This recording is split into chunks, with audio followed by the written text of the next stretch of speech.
Well, here we are then. Ronan is with us. Ronan, hi. Hi, Joe. Conán, hi. Hi, guys. Also in your podcast feed today, Jim Gavin in studio.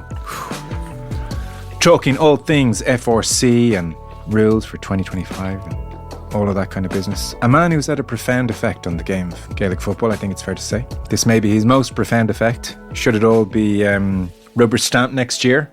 Which is still a maybe. Well, I think he has made his mark on the game of Gaelic football, no matter what. By sorting out the mark. So that's waiting for you.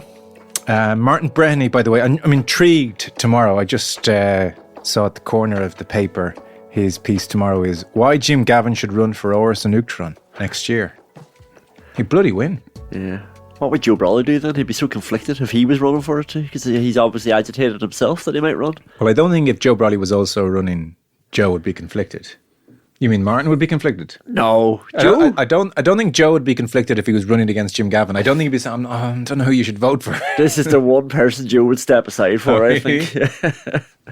Did you see Tommy Tiernan being asked about it on the Late Late? I did actually, yes, yeah. Total, non-committal answer, wasn't it? No, it was He was like, can you imagine? And then went on to praise Michael D. And that was it. I'd say Michael D's the one telling him, you should go for it. No, because then Keelty said to him, hang on, that's a non-answer. No. And he said, no, sorry, just to be clear, I would be terrible at it. I'd be a terrible choice. Has he looked at America? Well, no. Is that next year? Yeah, right. God. Presidential elections are awful things. You were worried we were going to run out of talking points next year? Well, they've nothing to talk about when they're trying to debate. What would you bring to the office? You know, who are the candidates? Tommy Tiernan, Joe Brawley and Jim Gavin is the three I have so far. Okay. So neither of them will actually run. Bertie Ahern was making a good play at it there for the last couple of years, but seems to have run out of steam a bit. It does. And are you talking about serious candidates or? Yeah. Yeah, I think it hasn't really taken. That's why these names are being floated, because there's no obvious contender. Who's the elder statesman in the Dáil is Micheál Martin. Yeah, I was just going to say he hasn't ruled it out either in the long run, but he probably has one more go at the cut and thrust of He's so hot right now. Well, we saw it firsthand, Joe. He was working the room when he came in to do the Indo Daily. Yeah. Okay. Do you know I met Micheál Martin in a shop one time, and I'm so innocent. You know, he came up and he introduced himself, and I said, "Oh wow, that's a mark of the man there." You didn't expect, that I would know who he is, and I always remembered it and told everybody about it. Why didn't you expect you'd know who he is? I just thought that's what some people do, isn't it? It's a play. Hello, I'm Micheál. Oh no, you have to do that. Yeah, and I still bought it, hook, line, and sinker. He knew you knew who he was. Yeah. But he can't just come up and say... And even then, I knew that he knew, but I was still charmed by it. Were you? Indosport podcast at independent.ie is where you can get in touch. People have got in touch. We've a few things to get through today. Yesterday was football with Damien Delaney, David Kelly.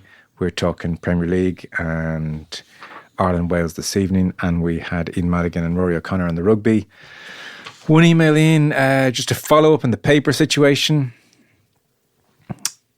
Dear Joe, it might be strange, but it's true. I've never written to a show before, even if it's in my blood, because my mother could often be heard having full-blown conversations with Gaybo from the kitchen back in the day, regularly ringing in to add her tuppence worth. But not me until I heard you on Bits and Bobs last week, waxing lyrical about the joy of paper notes. Well, I was waxing lyrical about them, but also unsure if I should be using them, to be fair. You said, I felt compelled to act. I couldn't have you suffering sleepless nights worrying about the damage your beloved stationery is doing to our planet. As someone who, this is the great thing, as always, whatever you're talking about, someone listening who knows more, who knows much more.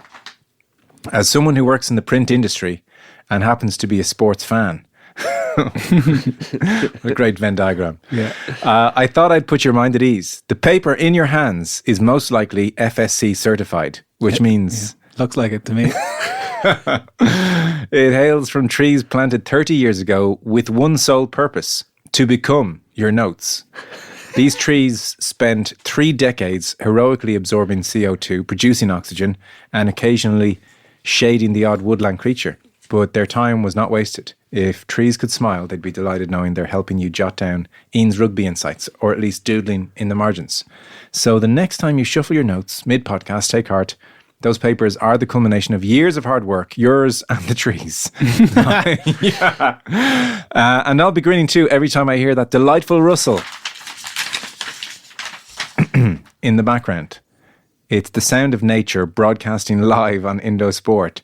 Keep up the great work. I'm really enjoying the show, especially Ian's Rugby Insights. Yours in sport, Rory. P.S. Please print out this email. Which I have done. Rory, I'm not going to read your reply out in a couple of weeks because this just can't go on. But you say these trees, my FSC certified paper of these trees, that they've served their purpose, planted 30 years ago with this one sole purpose, and how they've spent decades heroically absorbing CO2. I suppose the question would be, would it not be better if they spent another 30 years heroically absorbing CO2 as opposed to be in my paper? Why is it 30 years is a very arbitrary number? Then we cut them down. Should it not be 60? Should it not be not at all? So the sleepless nights continue is all I'm saying. Can I just give a shout out to our emailers and listeners? The prose that they put together in these emails is off the charts. Like this is just one example, but shaded a woodland creature, is that what you said? That was a lovely It just email. brings it to life. I can picture this tree. I can picture the creature. Yeah. I'm holding it. Yeah. Did I tell you I got a message from a unionist as well to put my mind at ease? Oh my God. Yeah. Just said that it was Protestant Ramsey is his name. And he said that he had the exact same experience, only at the other side of the fence.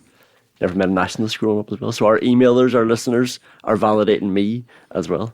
I did not believe you. I thought it was strange. Did Gmail flag it with you? This is the first email you've received from a unionist? Yeah. And did you instantly just mark email as spam and move on?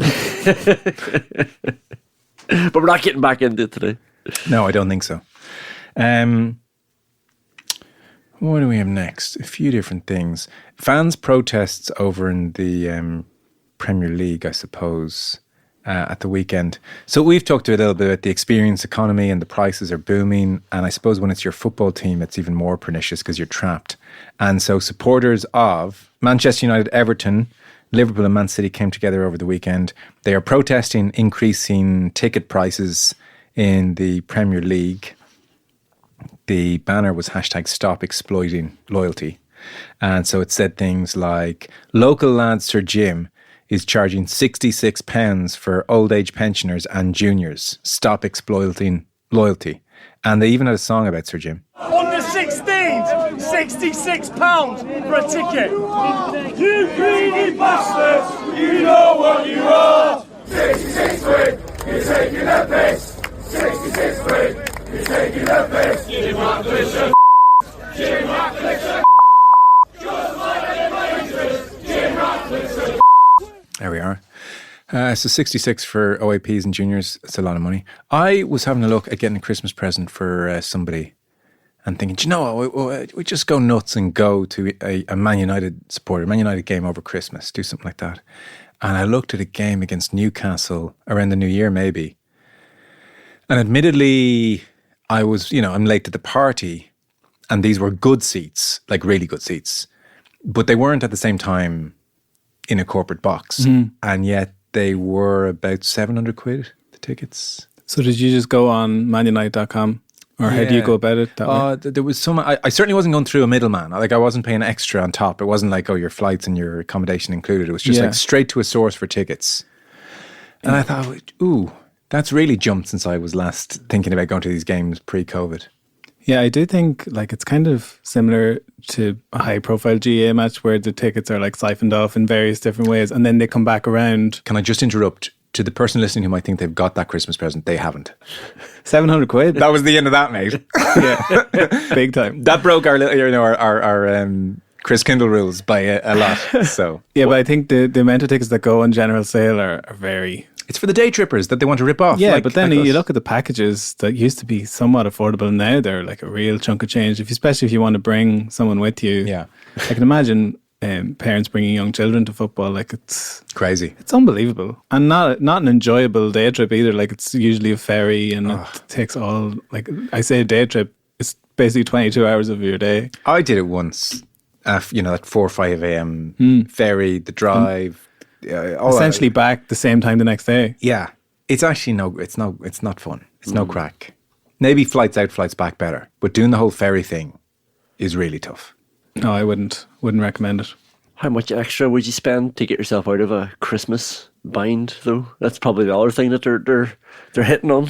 Oh, well, I was doing the maths. That's 700 tickets by 2, flights by 2, accommodation. I was out several moments ago, you know. I do feel like, there's just a percentage more that you would go during Christmas time. It's like, get this off my plate, please. Here's a GA Go pass for the year.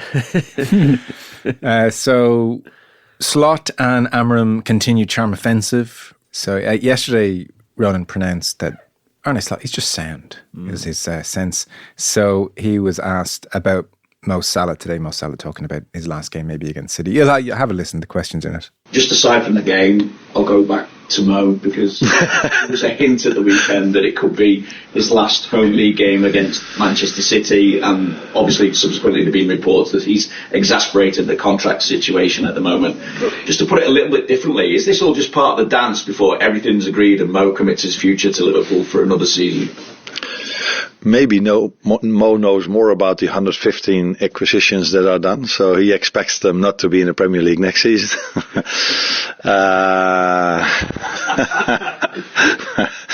And I do expect them in the Premier League. No, I think the boring answer is always the same. This is not the place for me to talk about Mo's contract, and maybe I've said already too much about the joke I just made, so that will probably get the headlines.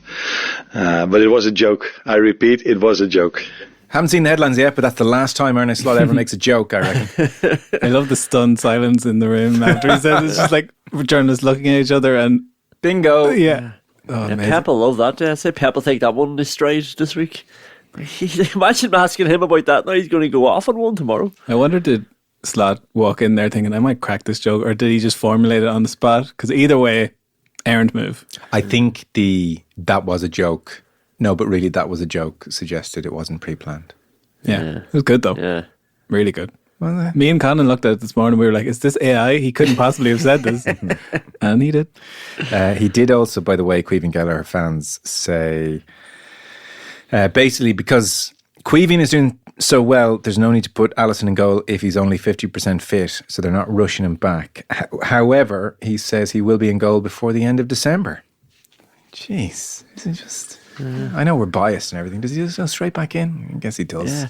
Caoimhín Kelleher, by the way, didn't lose a league match last year or this year so far. Liverpool are undefeated in the last 2 seasons. There's an argument you're messing with a good thing. If it was almost any Edfield position, there'd be, you got to fight. You have to kind of fight for your jersey a little bit because things have gone so well. Goalkeeping seems to be a different type of scenario. What do you think they'd get from him? If they sold Kelleher in January. They sold Kelleher? Well, we're talking from our vantage point, and Damien made the point yesterday very well that, maybe Saudi clubs have been in for Alisson already, move him on next summer, you get good money.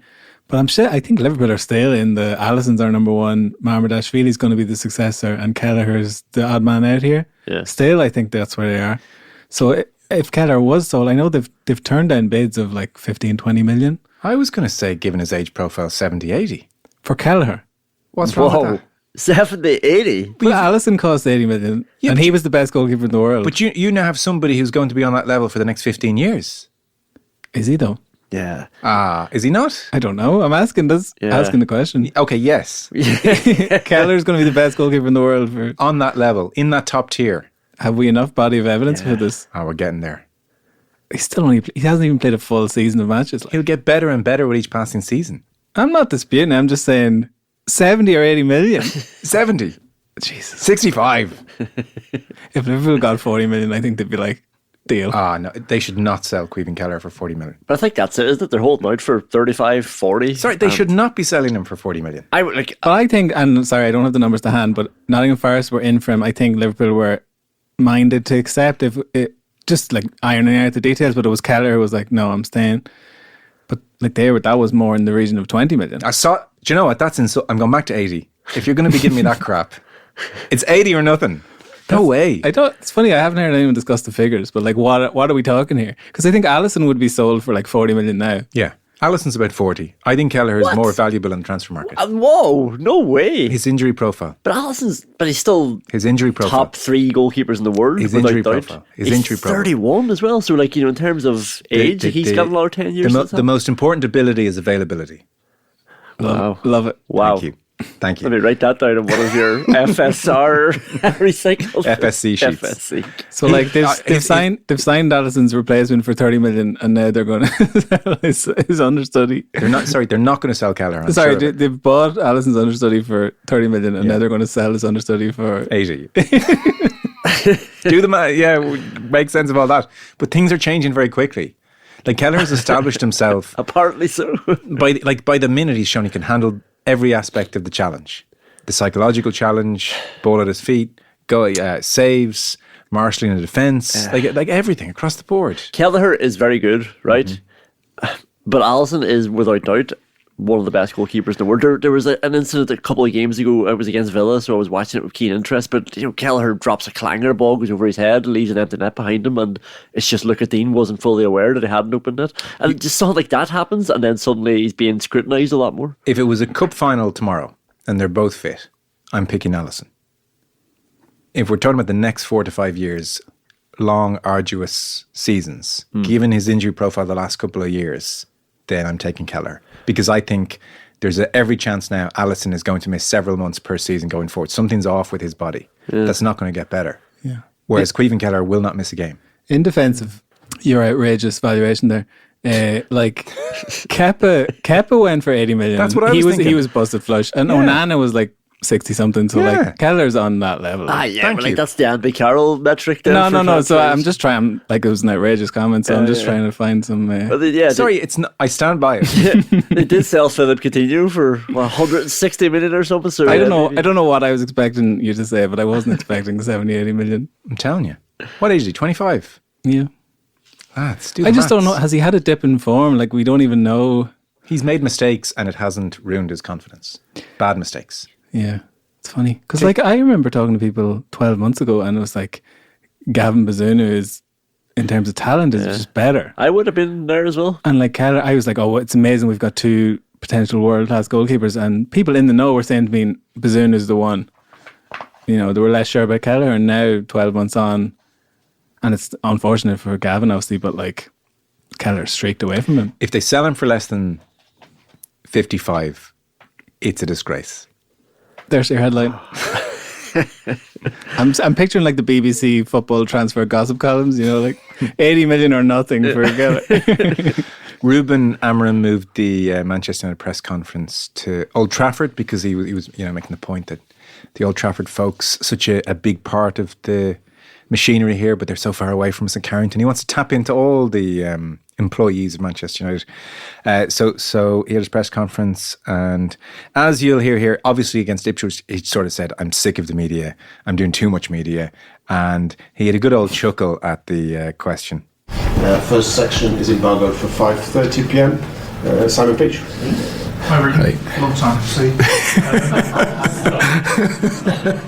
He enjoyed it.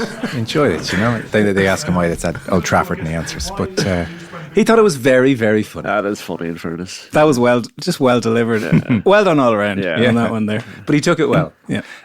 So I think Slot, Amorim, both quite sound is where we are. I should mention, he wasn't happy. Where was he? Glenn. Oh.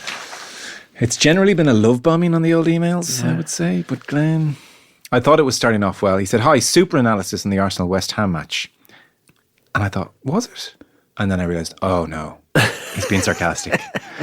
Guess we have to wait and see how they do against United on Wednesday before you can discuss, United some more. Regards, Glenn. Yeah, I know, I get it. I guess the short version here is, Glenn, say we're just doing a Premier League review, and often there are other things to discuss, like we asked about Evan Ferguson, which was a good 5, 6, 7 minute answer from Damien, and a really interesting one. There are 10 matches every weekend. Like, this isn't like a referendum where everyone gets the same amount of speaking time. Do you do say we want to do half an hour and there are 10 games, do we just do 3 minutes in all games, 1.5 minutes in each team? Nobody wants that. We need to go deeper on topics. So Liverpool, City, for obvious reasons, we went super deep on. We did a couple of minutes in United. To be fair, they've sacked their manager, hired a new one. There's a completely new style of play. They're still in the first week of that.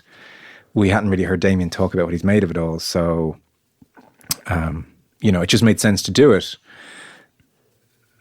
And I'd sooner go deep on things than try and just cover too much because you get less out of it. Like, we'll come to Arsenal at some stage. That said, am I suggesting that Liverpool and Manchester United in particular don't get more airtime than others, all things being equal?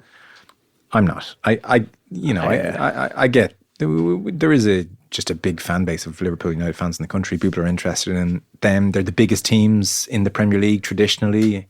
So, I hear what you're saying, but I probably wouldn't have changed a huge amount, really. Not much more needed to be said beyond Arsenal are back doing really, really well. But we will talk about them, of course, across the course of the season. Geez, Aston Villa were getting non-stop for the first couple of weeks. Haven't even had a sniff of Villa talks. In fairness to Glenn, maybe that's what's pissing them off. We've probably talked about Aston Villa, 12th place Aston Villa, more than Arsenal. Well, they were Champions League topping Aston Villa, to be fair. At one stage. The fan base thing, though, Liverpool and United, I don't even think is that important. It's more like, even for non-Liverpool and United fans, it's obviously to do with the fan base, but it's still interesting. They're still big characters, they're a big narrative of the season. And even when United are bad and average, I love feasting on that carcass as well. Like, I'll always listen to United podcasts, even though I've got no skin in that game. I actually don't even have, I'm not an anybody but United guy either, so I'll just listen to everybody's analysis on it because they're such a key player. And Arsenal beating West Ham is a great result for them, but it's not the one. It's not the smoking gun. Pace yourself, Glenn. And maybe he's getting worried that this is as good as it gets for Arsenal. But I think there's going to be better times ahead for Arsenal that we're going to have to chat about. Yeah, them. I think we're sort of boxing away Man City at the moment. Yeah, and then we'll be moving on. We're just killing off the other characters, and Arsenal's going to come to the fore at the right time. I think so. All eyes on them tomorrow because they're playing Man United. Oh, so it's great. See how Amber gets on. You're going to that game? Going tomorrow, yeah. So I'll report back. Where is it on? It's in the Emirates. Oh, what are you going to there for? Just a fan of the game, Joe. Love football. That's one nice. of the cathedrals of the game. Interesting. Have you been there before? I went to see Arsenal-Chelsea in the Women's Super League last year, but that's the only other time I've been at the Emirates. And someone told me the stadium is becoming dated. No? Well, I was there about a month after I was at the Tottenham Stadium for the NFL, and I have to say I thought the fan experience in the Emirates was quite good. The Emirates just about came through at the right time where it's got a bit of an identity, and they've done some creative things architecturally, whereas the Tottenham Stadium in that regard has just blown everything out of the water. Yeah. But I think overall I've been to a good few stadiums now, and the Emirates is right up there. Okay, very good. You wanted to mention, I'll come to Sam Morsy in a second, the PlayStation, or is it PlayStation? Oh, it's not like Facebook. No, I'd be interested if people would like to hear a piece about how the PlayStation changed sports. It's 30 years old is the reason. It's the birthday, yeah. So we've all obviously played it, but it's had an impact on various different things, not least image rights, which has blown up recently with FIFA, as we know it has, disbanded. It's now EA Sports FC. FIFA are making their own game. I missed all this. That's all rooted in image rights. But you said you haven't played PlayStation in 15 years, Joe. So, I just couldn't. I'm still reeling. If I'm off on my performance on this podcast, I'm just reeling from that conversation. What? Are you two dorks playing PlayStation all the time? No, but you just made it seem like you packed it in with the Nintendo 64. No. Well, at Christmas time we'd get it out, but I haven't since whenever I moved out. So over a decade. Oh, sorry. It could be close to 20 years. See, I'm not a regular player, but But do you play? No, but I'm in. Do you have a PlayStation now? I don't have an up to date one now. But do you have a PlayStation? I think I have a PlayStation 5X now. I have PlayStation 4. And would you play it? Not so much. Okay. No, but as you said there, I am interested in the growth of the whole gaming culture. I'm interested in that too. Oh yeah, okay. Well, yeah, somewhat tongue in cheek there, to be fair. Yeah, so I just think it all started with stuff like NBA Jam and all this kind of stuff, and the players started to get money from games that previously didn't get. Do they get money? Well, a tiny little, and then they realized how there's millions in America. Take the NBA example. There's millions of people buying and playing these games. Well, I guess Tony Hawk is one of the great examples, which I would have played in a big way back in the day. Yeah, and he's made a lot of money. So, so when Mo Salah's negotiating his image rights now, do you know to what extent PlayStation and gaming generally features in that? Yeah, well, I think there was a Zlatan was the one who kind of brought up this conversation that's being had now, where it's like loads of people are buying this game because of me, and I'm not getting my fair shake. Whereas like Wayne Rooney would have talked about doing shoots for the cover, and he'd be like, when he was young, like dribbling around with Ronaldinho, and it's like, this is unbelievable. But you know, they obviously get a cut because they're the cover stars. And in America, like, who's on the cover of the Madden game, like, it's still a big thing. Whereas I wonder for, like, you know, lesser lights who are featured in FIFA, and does it factor in, or is it just taken as read? Is it like the GA Go thing where somewhere in the T's and C's, like, you're just... Because that's what it is in once golf. you sign a contract, you're... Because golf is that. Once you're on the PGA Tour, then, we own all your image rights. You're not getting money for it. How did like, Tiger Woods is, like, the number one example of what I'm talking about here. Like, when they made a golf game, they were like, please, Tiger, will you just put your name on this? And it went supernova. Will we do a piece on it? Oof. I think the verdict's out after that. Last 2 your minutes. face would suggest no. It's that or Arsenal. We'll have to decide if we're going to do PlayStation. Oh, sorry, PlayStation. If it was between this or an update on the Derry manager situation, what would you pick? PlayStation Arsenal special. This is an interesting situation then to finish on. So Sam Morsy is the captain of Ipswich back in the Premier League. He is 33 years old. He was born in Wolves. He is practicing Muslim, father from Egypt. And so he's the captain of Ipswich. And over the weekend, the Premier League and its clubs promoted equality and diversity. They had the rainbow. Did they do the laces as well, or was it just the armband? Well, the rainbow laces that initiative happens now as well, but this is specifically the armband. Okay. So basically every single captain in the Premier League wore the rainbow armband except for Sam Morsy. And obviously I suspect Ipswich were being asked about the rationale as to why he didn't. And so they have revealed that Sam Morsy chose not to wear a rainbow armband due to his religious beliefs. Ipswich said they, quote, respect the decision of their skipper. And then they also said they're committed to being a fully inclusive club. So I guess that's tricky combination. Respect the decision of their skipper. So they want to respect their captain. They want to respect his religious beliefs. And yet they're juggling that with, we're committed to being a fully inclusive club. And obviously this rainbow armband initiative is a big one across the Premier League. And he's the only captain who doesn't wear the rainbow in support of LGBTQ plus community, which is not great, obviously. So that's a tricky one for them.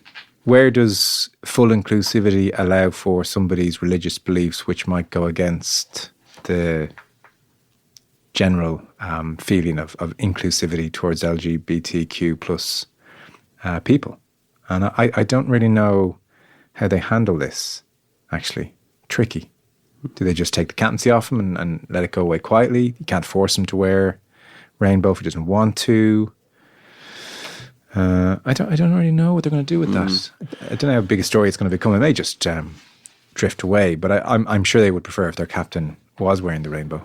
Yeah. I'm not sure. I'm not like, this is obviously a very unique example, but the universality of these kind of initiatives, as in the fact that all captains have to wear an armband to support anything, we would think that's something that would have to be talked through and agreed by all before it actually happens.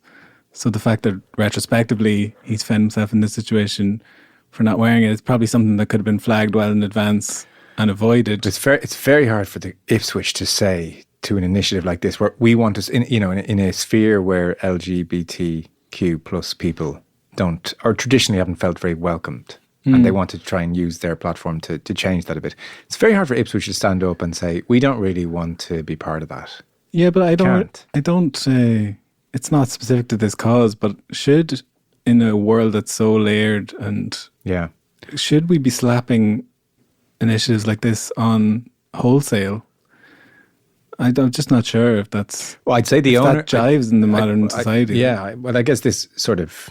And like shows where it doesn't go especially well. I'd say the owners would love if privately if we just steer clear of all of this stuff, Yeah, but like Mark A shows the nuance in it. He's been spoken to by the FA, and the FA have spoken to Crystal Palace as well. So essentially, he wore the armband and had written "I love Jesus" on it as well. Right. And the FA basically said, we don't condone religious messaging. Okay. you know, so why don't they condone religious messaging? On like, I don't, where is that line of demarcation between what messaging is allowed and what messaging isn't? Why have anything if you're going to disavow certain things? You don't agree? No, I guess it's that. It's a nice thought that they could use their platform for some good and raise some awareness. It's just, I suppose this goes to show it's very, very, very hard to find issues where there is unanimity and everyone agrees. That's the problem. But 19 out of 20 is good as well. You know, captains wearing that along the Premier League weekend in the biggest league, in the biggest sport in the world is still a good success, and it's great. I think we'd all be advocates to help push that and help people feel more included and welcome. But like Ronan says as well, it's a hard one if we're going to just try and ignore all the potential nuance that could come up along the way. And you don't have to scratch too far beyond the surface to like see where the value does or doesn't lie. Like Jordan Henderson, when he went to play in Saudi Arabia, was like, I wore the laces, like I wore the armband. Like if that's all the thought these captains are putting into it anyway, like what does it even mean? Sure. Sam Morsy has arguably put more thought into it than some people who did wear the armband. Yeah, but we live in a society where, you know, rightly or wrongly, people have beliefs, like, and you know, if he's not comfortable wearing an armband, and he's put that much thought into it and decided not to wear it, like whatever we may think as individuals about that decision, that's the decision. Is that any different to someone just wearing it for the sake of wearing it? And like, I mean, like, does that visual do enough to help the cause? Maybe it does. It doesn't hurt the cause. It's a big platform. No, but then like Jordan Henderson proves that, like, sure, it means nothing to him. To him, yeah. Yeah, I don't know. It's it's tricky, and I went down a whole wormhole and was reading things that I was just interested in and didn't know, because I didn't exactly know what the story was in Muslim countries generally. Like I found a fascinating piece in The Guardian, and it was talking about how in Saudi Arabia, Sudan, Yemen, sodomy is punishable by death, though no executions have been reported for at least a decade for that quote-unquote crime. Other Arab countries, jail of up to 10 years, Bahrain.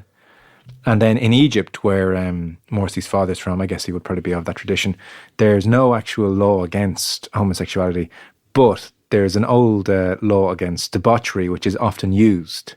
Although it's said as well, I mean, there's what's written in the law and then there's how it's enforced. Authorities don't, on the whole, actively seek out gay people to arrest them, the piece said.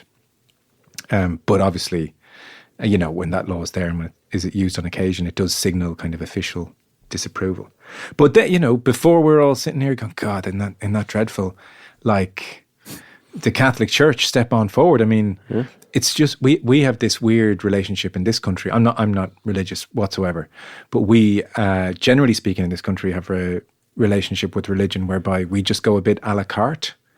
Like, there are people getting married in Catholic churches every day of the week, and they sure as hell didn't take the no sex before marriage to be, you know, well, obviously I'm not going to do that. You know what I mean? And on a whole host of issues. And like, the Catholic Church is not having weddings for gay people. And it's only as of December last year, Pope Francis said that priests can bless a same-sex couple, but like certainly couldn't marry them. Is anyone thinking that's great?